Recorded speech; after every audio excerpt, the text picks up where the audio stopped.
Praise Lord, praise Lord, praise Lord. Hallelujah, hallelujah, hallelujah. सबको जय मसीह की।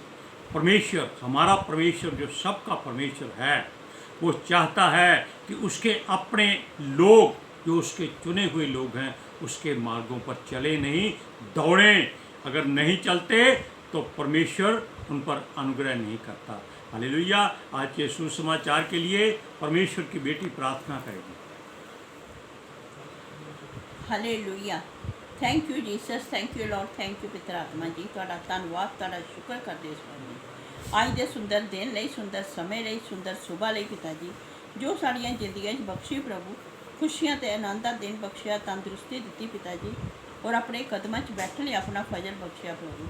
ਇਹ ਸਭ ਤੁਹਾਡੀ ਦਇਆ, ਤੁਹਾਡੀ ਕਿਰਪਾ ਮੇਰੇ ਪਿਤਾ ਪਰਮੇਸ਼ਵਰ, ਕਿਉਂਕਿ ਤੁਹਾਡੀ ਦਇਆ ਤੋਂ ਬਿਨਾਂ ਅਸੀਂ ਤੁਹਾਡੇ ਕਦਮਾਂ 'ਚ ਨਹੀਂ ਆ ਸਕਦੇ ਮੇਰੇ ਪਿਤਾ ਜੀ। इस पवित्र शास्त्र ਨੂੰ ਛੂ ਵੀ ਨਹੀਂ ਸਕਦੇ ਮੇਰੇ ਪਿਤਾ ਜੀ। ਇਸ ਅਨੁਗ੍ਰਹਿ ਲਈ, ਇਸ ਦਇਆ ਲਈ ਤੁਹਾਡੀ ਬੇਟੀ ਹਿਰਦੇ ਤੋਂ ਤੁਹਾਡਾ ਧੰਨਵਾਦ, ਤੁਹਾਡਾ ਸ਼ੁਕਰ ਕਰਦੀ ਹੈ ਸੁਆਮੀ। ਔਰ ਪ੍ਰਭੂ ਜੀ, ਸੱਚਮੁੱਚ ਖੁਦਾ ਜੋ ਸੇਵਾ ਬਖਸ਼ੀ ਪ੍ਰਭੂ, ਬਚਨ ਦਿੰਦਿਆਂ ਪ੍ਰਚਾਰ ਕਰਨਾ, ਉਸ ਲਈ ਵੀ ਤੁਹਾਡਾ ਧੰਨਵਾਦ, ਤੁਹਾਡਾ ਸ਼ੁਕਰ ਕਰਦੀ ਹੈ। ਬੇਨਤੀ ਕਰਦੀ ਪਿਤਾ ਜੀ, ਹੁਣ ਤੁਸੀਂ ਆਪਣੇ ਬਚਨ ਦੇ ਅਨੁਸਾਰ ਸਾਡੇ ਵਿਚਕਾਰ ਆਓ ਔਰ ਵਚਨ ਪੜ੍ਹਨੇ 'ਚ, ਪ੍ਰਚਾਰ ਕਰਨੀ ਸਾਡਾ ਮੂੰਹ ਬਣ ਕੇ ਬੋਲੋ ਪਿਤਾ ਜੀ, ਤਾਂ ਕਿ ਤੁਹਾਡਾ ਦਿੱਤਾ ਵਚਨ ਤੁਹਾਡੀ ਇੱਛਾ ਦੇ ਮੁਤਾਬਿਕ ਮੇਰੇ ਪਿਤਾ ਪਰਮੇਸ਼ਵਰ ਦੁਨੀਆ ਦੀ ਸ਼ੋਰ ਤੱਕ ਪਹੁੰਚੇ। ਤੁਹਾਡਾ ਧੰਨਵਾਦ, ਤੁਹਾਡਾ ਸ਼ੁਕਰ ਕਰਦਿਆਂ ਪ੍ਰਾਰਥਨਾ ਸੁਣਨ ਲਈ। ਪ੍ਰਾਰਥਨਾ ਪ੍ਰਭੂ ਯੀਸ਼ੂ ਦੇ ਸਮਰਥੀ ਤੇ ਪਵਿੱਤਰ ਨਾਮ 'ਚ ਮੰਗ ਲੈਂਦੇ, आमीन। आमीन। Hallelujah, praise Lord. अब सुनिए, परमेश्वर जो चाहता है कि उसके लोग उसकी बात को सुने, किसी और की बात को ना सुने, यानी कि संसार से दूर रहें। क्योंकि अगर वो क्रोध करता है तो जानते हैं कि उसका क्रोध जलजलाहट बन जाता है।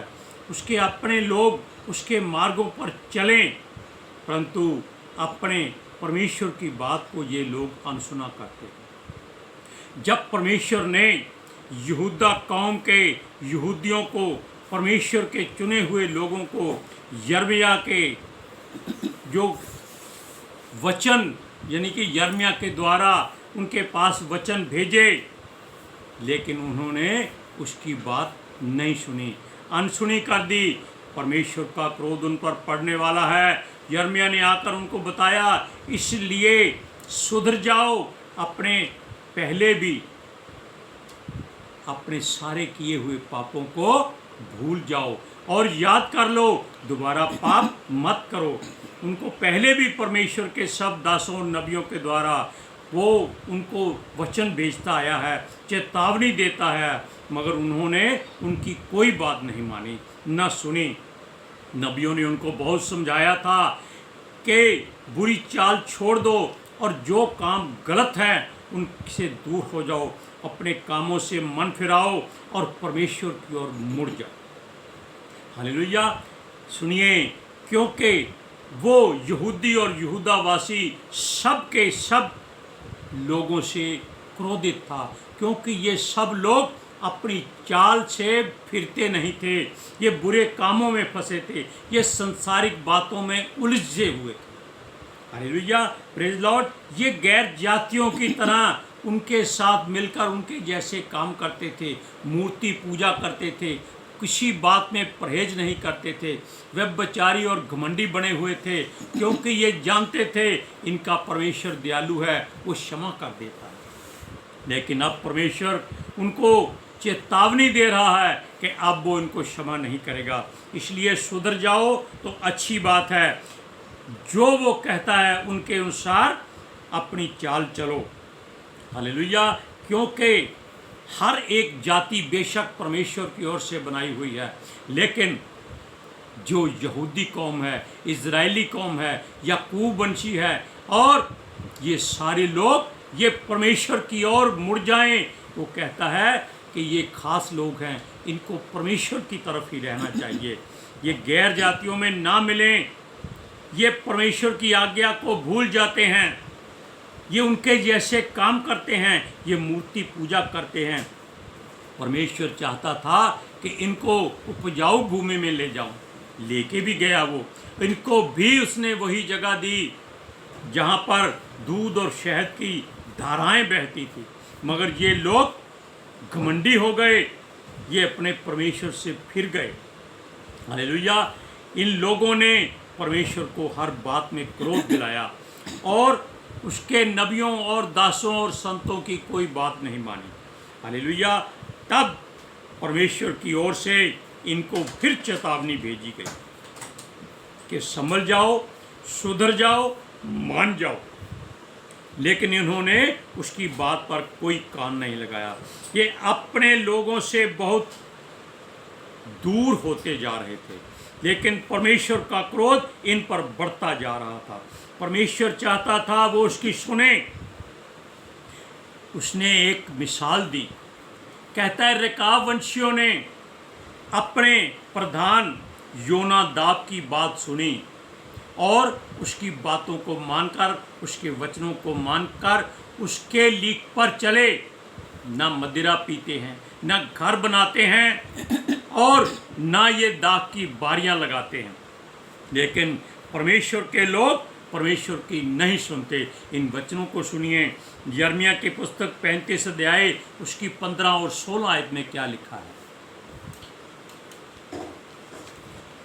मैं तुम्हारे पास अपने सारे दास दासियों को बड़ा जतन करके ये कहने को भेजता आया हूँ, अपनी बुरी चाल से फिरो और अपने काम सुधारो और दूसरे देवताओं के पीछे जाकर उनकी उपासना मत करो।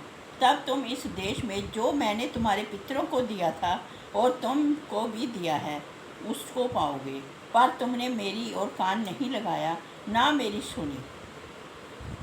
देखा आपने, परमेश्वर के वचन इनके हृदय में बसने चाहिए थे, इनके प्राण बनने चाहिए थे, इनका जीवन बनने चाहिए था। जैसे आज के युग में हर जाति, हर धर्म, हर मजहब, हर कौम के लोग अपने पितरों की राह पर चलते हैं, उनकी बातों को सुनते हैं, जैसा वो उनके पूर्वजों ने कहा है वैसा करते हैं और उससे भी वो बढ़ा चढ़ा कर और कुछ करते हैं। यानी कि वो लोग जो अपने अपने ईश्वरों को मानते हैं वो इनसे ज़्यादा बेहतर समझे जाते हैं, क्योंकि वो लोग अपने परमेश्वर और अपने ईश्वर जिनको इन्होंने अपना ईश्वर माना है उनकी बात सुनते और मानते हैं। हालेलुया। उनकी चाल पर चलते हैं। बेशक वो हर अपनी बात को बढ़ा चढ़ाकर बताते हैं, दूसरों को वहाँ से वो हटाकर अपनी कौम का झंडा फहराना चाहते हैं। लेकिन ये यहूदी लोग, इजरायली लोग जो परमेश्वर के द्वारा चुने हुए हैं, ये लोग नहीं सुनते। हालेलुया। परमेश्वर ने दूसरी कौमों को निकालकर इनको उस जगह पर बसाया था ताकि ये लोग अच्छे और उपजाऊ भूमि में और अच्छे देश में रहें, ताकि लोगों में डर पैदा हो जाए कि ये परमेश्वर के लोग हैं। हालेलुया। वैसे पवित्र शास्त्र में एक वंश या एक जाति है जिसके बारे में लिखा है कि वो परमेश्वर की जगह पर अपने मूल पुरुष योनादाब की आज्ञा को मानते हैं। हमने पहले बताया था ये योनादाब के लोग ऐसे हैं कि ये केवल अपने पुरखा योनादाब की बात पर चलते हैं। ये परमेश्वर को मानते हैं लेकिन जो उसने इनको आज्ञा दी थी उसके अनुसार करते हैं। अब परमेश्वर ने यिर्मयाह नबी को इनके पास भेजा, यानी कि जो कौम रेकाब वंशी थे, कि जाओ इनको परमेश्वर के भवन में ले जाकर दाख मधु पिलाओ। यिर्मयाह को नहीं मालूम था कि ये क्या होने वाला है। यिर्मयाह उनके पास गया, उनको दाख मधु के प्याले दिए, लेकिन उन्होंने साफ इनकार कर दिया। उन्होंने कहा हम अपने मूल पुरुष योनादाब की बात नहीं टाल सकते, हम ना तो दाख मधु पिएंगे, ना हमारे स्त्रियां, ना बच्चे, कोई दाख मधु नहीं पिएगा। Hallelujah, praise Lord. क्योंकि उसने, यानी कि इनके पुरखा जो योनादाब था, उसने इनको चेतावनी दी थी कि वो उसके नाम को बट्टा ना लगाएं, दाख मधु ना पिएं, अपना घर भी ना बनाएं, यहाँ तक कि अपनी खेत की बारी ना लगाएं, ना बीज रखें। ये लोग उसके पूर्वजों की, अपने पूर्वजों की बात को मानते हैं।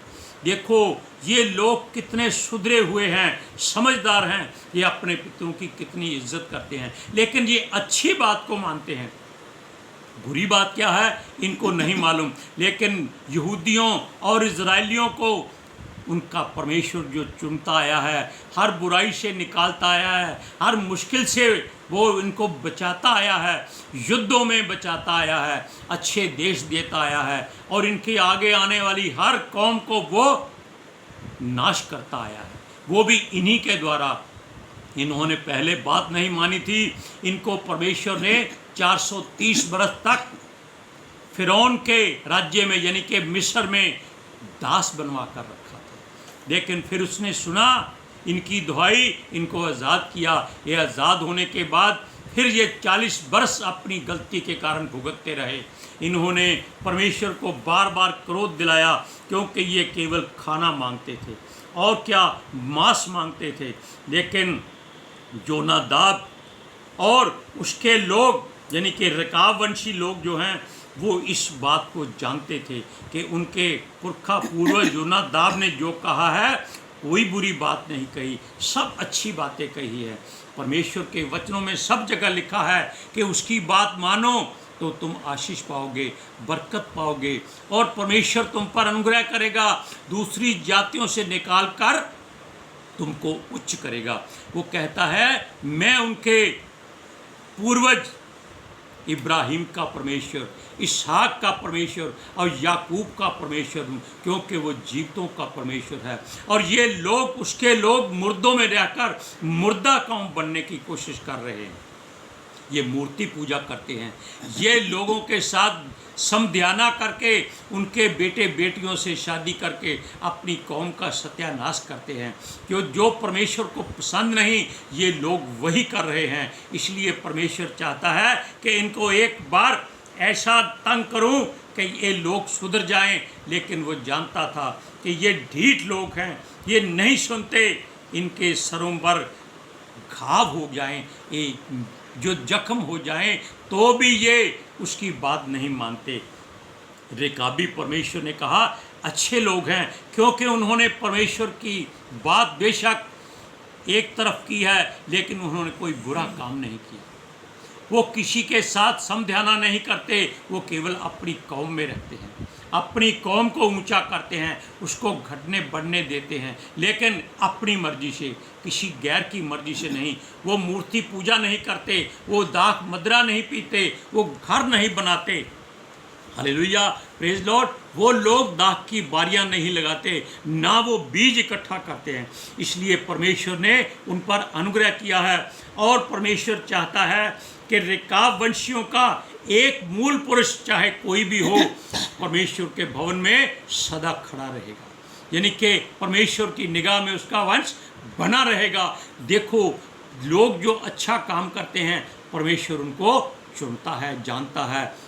इसीलिए आज के युग में परमेश्वर अपने लोगों को छोड़कर गैर जातियों की ओर मुड़ा हुआ है, और गैर जातियाँ परमेश्वर की ओर मुड़ चुकी हैं। वो सारी की सारी गैर जातियाँ परमेश्वर के वचन पर अपना जीवन न्यौछावर करने के लिए तैयार हैं, क्योंकि वो जानती है कि ये जीवन है, ये वचन जो पवित्र शास्त्र परमेश्वर की ओर से है, ये जीवन है, जल का सोता है, इसमें यही मार्ग है, और ये ही यीशु मसीह का मार्ग है। यीशु मसीह जो परमेश्वर की ओर ले जाने वाला है, ये सच्चाई भी है। Hallelujah, praise Lord. इसलिए परमेश्वर ने अपने पुरखा यानी कि अपनी चुनी हुई कौम को छोड़कर दूसरे लोगों को अपनी तरफ चुनना शुरू कर दिया है। परमेश्वर की हजूरी में ये लोग रेकाब वंशियों की तरह खड़े हो जाएंगे, और परमेश्वर के लोग बाहर खड़े होंगे जहाँ दांत पीसना होगा, आग ही आग होगी। ये लोग सुनिए वचन में परमेश्वर क्या कहता है रेकाब वंशियों के बारे में। यिर्मयाह की पुस्तक 35 अध्याय उसकी 18 और 19 आयत में पढ़िए। पर रेकाबियों के घराने के में से यिर्मयाह ने कहा, इस्राएल का परमेश्वर सेनाओं का यहोवा तुमसे जो कहता है, इसलिए कि तुमने जो अपने पुरखा योनादाब की आज्ञा मानी, वरन उसको सब आज्ञाओं को मान लिया, और जो कुछ उसने कहा उसके अनुसार काम किया है। इसलिए इसराइल का परमेश्वर सेनाओं का यहोवा जो कहता है, रेकाब के पुत्र जोनादाब के वंश में सदा ऐसा जन पाया जाएगा जो मेरे सम्मुख खड़ा रहे। देखो, गैर जातियां आज भी परमेश्वर की ओर दिन रात बढ़ती जाती हैं। Hallelujah, praise Lord. हम भी दुआ करते हैं कि आप जो मसीह में आ चुके हैं वापस ना मुड़िए, परमेश्वर की ओर मुड़ जाइए, परमेश्वर से आशीष पाइए, बरकत पाइए और उसके नाम की महिमा कीजिए, क्योंकि वही एक जीवित परमेश्वर है। Hallelujah, praise Lord. आज के सुसमाचार के लिए परमेश्वर की बेटी प्रार्थना करेगी।